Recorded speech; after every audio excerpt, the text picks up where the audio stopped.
What is a man, if his chief good and market of his time be but to sleep and feed? A beast no more.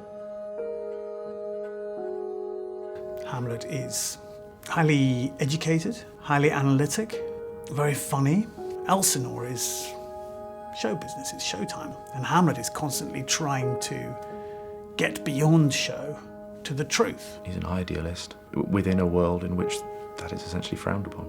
The great dichotomy that Shakespeare sets up is that you have a prince for whom you'd think freedom and power and the will to do what you want is sort of second nature to him, but at the same time is put under such a extreme position through a visitation from the supernatural and through his father's death and his grief. He ends up being sort of the big danger to the state and actually the most watched and the most feared.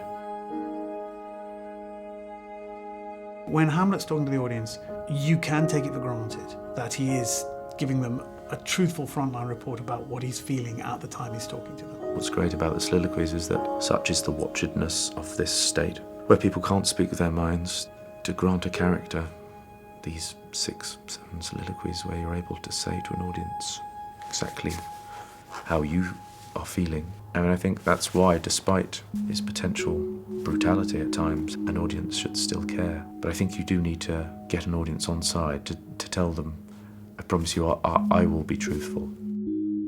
Much more bewilderingly so for Hamlet at the beginning is that his mother is remarried so quickly and with his uncle. The drive of that opening soliloquy is very much, how could she do this?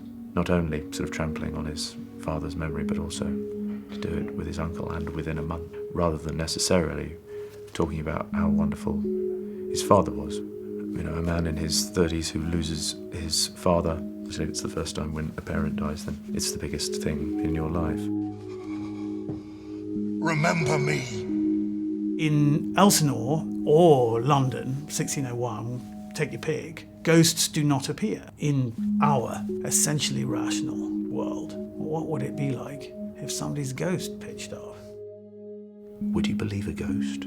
Even if you did believe a ghost, if you were not the murdering kind, no matter the sense of betrayal and the sense of righteousness in your revenge, would you kill somebody?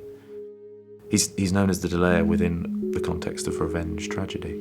If we wrote this play now, he would be just known as the man who was put in an almost impossible situation to be told by a ghost that you should murder somebody. I'd like to take my time. The horrifying effect of seeing a ghost, of it being his father, and his father saying that he was murdered by his brother. It's an awful lot to take in for him. Instantly, he seems to think that the only way I will be able to deal with this knowledge, this new understanding in my life, is not to try and pretend that it hasn't happened, because it will out. So, what's the only other way to do that? Well, just pretend I'm mad. And that way you can do anything. And so that's what he does, but he then pushes it and pushes it and pushes it. Every time he does something, there is that sense of, well, is it madness or is it something more sinister or something more pointed? And I think it's only when the play is performed that you realise he knows exactly what he's doing, and then he becomes the danger.